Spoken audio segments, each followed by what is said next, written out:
Hi, you're watching Reddit Confessions. The night wasn't supposed to be a test. It was just a party.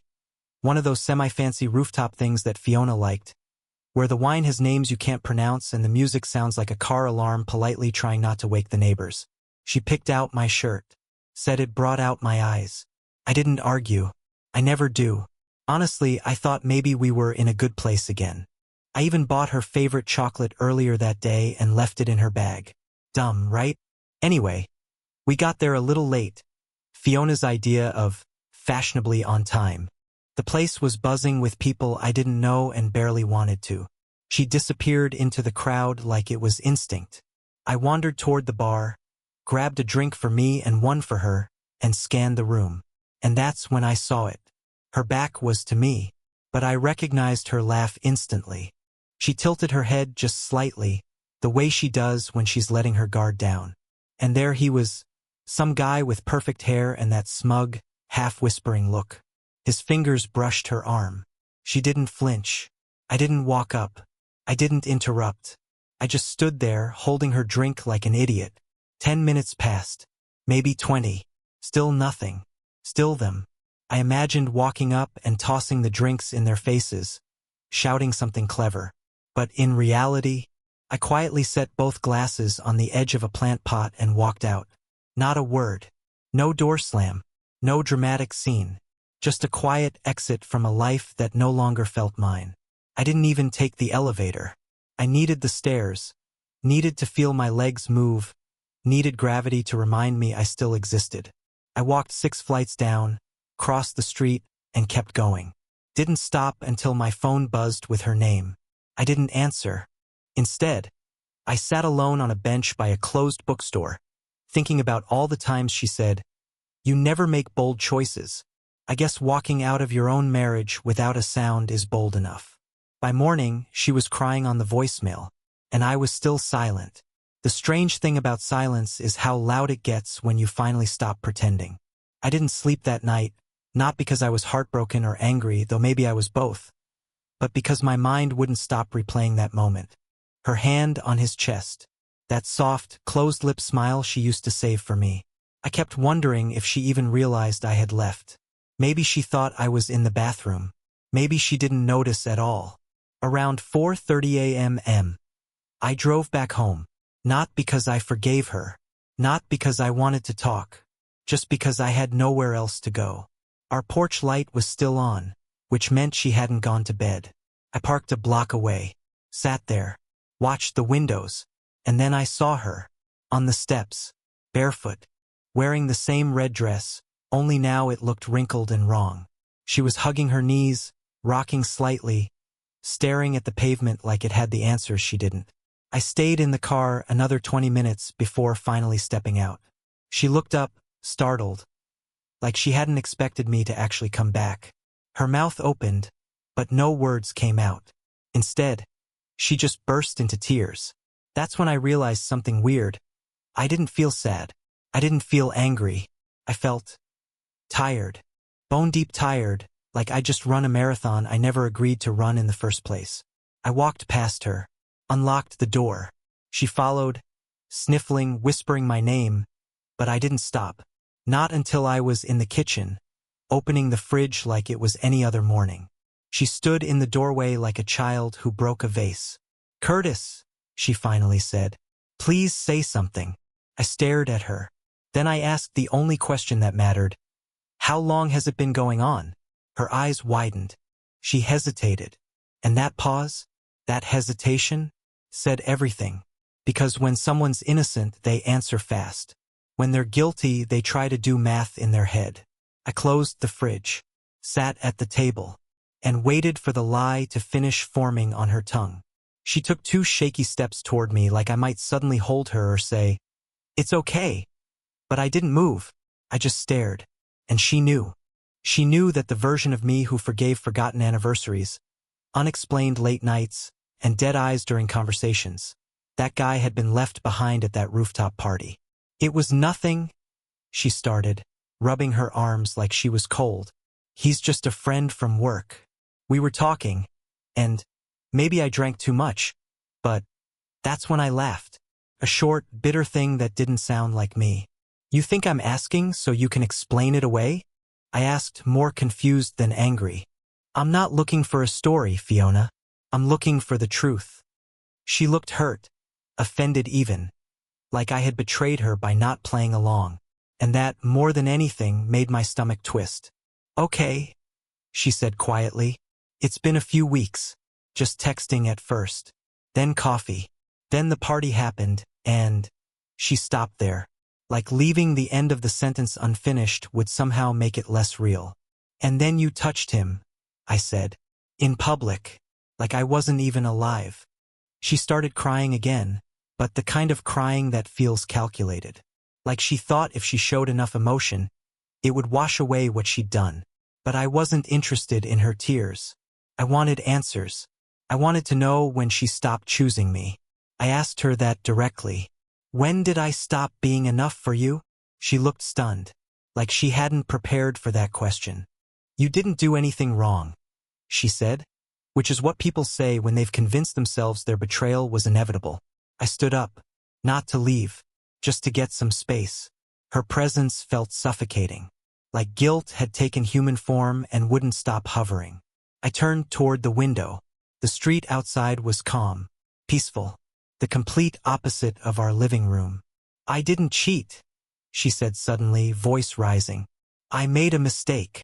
And there it was, the classic line. As if mistakes were accidents. As if lips just fell onto other people by gravity. I looked back at her and said something I didn't expect to come out of my mouth. Do you love him? She froze.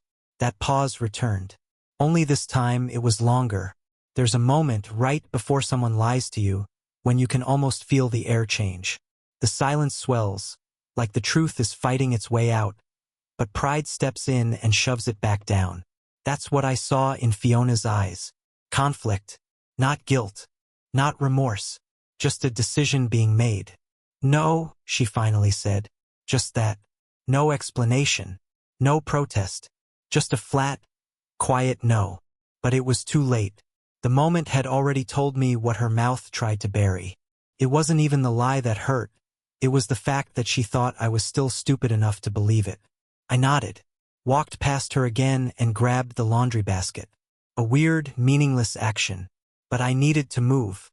I needed to do something that reminded me I still had control over something in this house. Curtis, she said, her voice trembling now. Please don't shut down like this. Like this?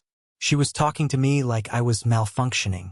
Like I was some vending machine that ate her dollar bill. I dropped the basket on the floor, hard enough that it startled her. You didn't cheat, right? I asked. Just talking. Just a party. Just a mistake. So tell me this, Fiona. What was the plan if I hadn't shown up? She went silent again. Her mouth opened slightly, but the words wouldn't come. That was the answer. There was a plan. Or at least the hope of one. Something she hadn't thought through yet because she hadn't expected to get caught in the middle of it. I stepped closer. Did he drive you home last night? Her eyes darted. Did he touch you after I left? She finally snapped. I said it was a mistake. What do you want from me, Curtis? Blood? I actually smiled. No, I just want clarity. Because I'm tired of being the only one in this marriage who's honest about how unhappy I am. Her face dropped like I'd slapped her. Unhappy? She whispered. You're unhappy? You thought I wasn't? I said. You thought I enjoyed watching my wife slowly drift into someone who only lights up around other men? She sat down on the edge of the couch like her legs had given out. I wanted to feel something watching her crumble, but all I felt was numbness. Like the sadness had already done its job and left. I stood in the doorway staring at her. And then she asked the question that finally broke something in me. Can we fix this? And for the first time since the party, I felt anger. Not rage, not fury. Just the heavy weight of years asking myself why I was never enough. I looked at her and said, I don't know. Can you undo pretending I didn't exist for the last 6 months? She looked at me like she couldn't believe I'd said it. Like I was the one who just threw a grenade into the middle of our marriage. Her mouth opened and closed several times, but nothing came out. I waited. I always waited. That was the problem, wasn't it? I was the man who waited for affection to return, for attention to be earned, for love to be redistributed. I watched her stand up slowly and walk toward me like she was about to deliver some great speech that would reset everything. But instead, she placed her hand on my chest and whispered, "I didn't mean for it to get this far." And that sentence, it sent something cold through me. That far, I repeated. So it did go far? Her eyes shifted downward, and I realized she still hadn't told me the full truth. She was feeding me crumbs, hoping I'd be full before I noticed the loaf was missing. How far? I asked again, this time more direct. Did you sleep with him? She shook her head too fast. No. I swear, Curtis, I didn't. But her voice cracked, just slightly, on the second no. And now I was watching her crumble not because she was caught, but because she knew I wasn't buying the performance. Could have shouted, could have begged her to stop lying.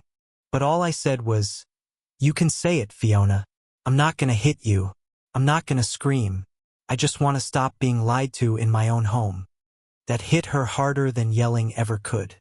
She sat back down, this time burying her face in her hands, mumbling, "It was just once, after the conference." That word, once, sounded like a hammer to the chest. "He stayed an extra day," she continued. "And I was drunk, and I didn't know how to tell you without ruining everything." I wanted to laugh at that last part. Ruining everything. As if not telling me hadn't already done that. As if watching me slowly unravel while she played pretend wife wasn't worse. "And the party?" I asked. "That was what? A sequel?" She looked up, ashamed. "It was stupid. I don't even know why I let myself get close again. It didn't mean anything." "It meant enough to hide it," I said. "And enough to call him when you should have been calling your husband." Her lip trembled. She whispered, "I miss us." I stared for a long moment, and then I finally spoke the truth I'd been too scared to admit. "I miss who I thought you were." She didn't speak after that, just stared at the floor like she was hoping it might open up and swallow her. But the room stayed still, quiet, waiting. I leaned against the kitchen counter, not because I was tired, but because my knees felt weak, like they didn't want to support the weight of someone who'd just been rewritten in real time. The woman in front of me wasn't Fiona. Not really. She had her voice, her freckles, her scent. But the soul that once whispered, "Come home safe," when I left for work, that was gone. Or maybe it had been fading, little by little, and I just hadn't noticed until it screamed in my face through another man's hands on her back. "You miss who I was?" she finally asked, voice small. I didn't answer. Not directly. I just nodded once and walked into the hallway. She followed, barefoot, like a ghost afraid of losing her last connection to the living. "Curtis, please don't do this. Don't act like you're the only one who's hurting. I've been lost for months, and I didn't know how to say it." I stopped walking. That word, lost, sounded like an excuse people give when they want sympathy for the damage they caused. I turned to her and said, "Then you should have gotten a map instead of another man." She recoiled like I'd slapped her. I hated that it felt good for half a second. Not because I wanted to hurt her, but because it was the first time in months I felt something other than confusion or defeat. I walked into the bedroom. She lingered by the door. "Are you leaving?" she asked. I looked around the room we'd once built like it meant something. The framed photo from the beach trip she swore she'd never forget. The old armchair where she used to read her novels and fall asleep before finishing a chapter. "I don't know," I said honestly. "I don't even know what staying would mean anymore." She sat on the edge of the bed like it still belonged to both of us, like her half wasn't tainted. "Then let me fix it," she whispered. "Let me earn it back." I wanted to believe that. I wanted to believe people who break things can glue them back together and pretend the cracks make it beautiful. But I also knew something else. Some things don't make a sound when they die. Some things just go still. And we had gone very still. So I said the only thing I truly believed in that moment. "You can't fix what you never protected." She looked at me like I'd just torn the floor out from under her. But I wasn't trying to hurt her. I wasn't trying to be dramatic. I was just telling the truth, maybe for the first time in years. For so long I'd buried my own disappointment, my quiet loneliness, under layers of routine and false comfort. Every night she came home late, every half-hearted kiss goodbye, every, "I'm just tired." They had all been bricks in a wall I never signed up to build, and now we stood on opposite sides of it, trying to yell across the wreckage. "You can't just throw us away," she said suddenly, and I had to laugh. Not because it was funny, but because it was ironic. I was the one being accused of giving up, after months, maybe longer, of watching her drift further and further into a version of herself I didn't recognize. "Fiona, I didn't throw us away," I said quietly. "You just stopped showing up." She got up and moved toward me like proximity might soften the words. "I made a mistake," she said again, and the repetition made me wince. "You keep calling it that," I said. "But a mistake is dropping a glass. What you did took planning, took choice, over and over." Her eyes were glistening now, but I felt no satisfaction. I didn't want to win an argument. I didn't want to break her. I wanted to understand how we got here. How the woman who used to call me her home now looked at me like I was some stranger standing in her hallway. "I thought you didn't care anymore," she whispered, and it hit like a blade between my ribs. "You barely talked. You stopped noticing me. You were always tired." That last part echoed. You were always tired. She wasn't wrong. But I wasn't tired of her. I was tired of trying alone. Tired of giving affection that bounced off her like rubber bullets. Tired of earning love from someone who'd already handed her heart to someone else. I sat down at the edge of the bed and ran a hand through my hair. "You know what's crazy?" I said. "I still love you, even after all this. But I don't know if I respect you anymore. And I don't think love without respect can survive." That cracked something in her. She dropped to her knees in front of me and clutched my hands like she was holding onto the last thread of a fraying rope. "Then let me earn it back," she said again, desperate now. "Let me try. Let me show you I can fight for this." I looked down at her, the woman who once promised forever, now trembling in her own ruins. And I didn't say yes. I didn't say no. I just said, "Then start with the truth. Tell me everything." She hesitated, of course she did. Because telling the truth out loud makes it real. And real was ugly. Real meant sitting in the ashes of what we were and sifting through every shard without flinching. But after a long pause, she finally started talking. And she didn't stop. She told me everything. The text messages, the coffee meetups, the way she convinced herself it was harmless. Until it wasn't. She told me about the conference, how it felt exciting, like a version of her she hadn't felt in years. It was hard to listen to, harder than I thought it would be. I had to leave the room once, just to breathe. But she didn't stop. And that meant something. She let me hear the ugly. All of it. When she finished, she didn't ask for forgiveness. She didn't beg. She just sat in the silence with me, finally willing to feel the weight of what she'd done. That's when I realized something I didn't expect. I wasn't angry anymore. I was exhausted, yes, but something in me had shifted. Maybe it was closure. Maybe it was the honesty. But for the first time in months, I didn't feel alone. We didn't fix everything overnight. It wasn't a movie ending. We went to counseling. We slept in separate rooms for a while. We fought. We cried. We learned how to talk again, really talk. And after a few months of brutal honesty, small moments of laughter started sneaking back in. We'd pass each other in the kitchen, and she'd touch my shoulder. She started sending me stupid memes during work again. I started noticing when she changed her hair. Slowly, very slowly, we began to feel like teammates again. I won't lie and say everything's perfect now. It's not, but it's real. And for us, real is enough to start over. Not everyone gets that chance.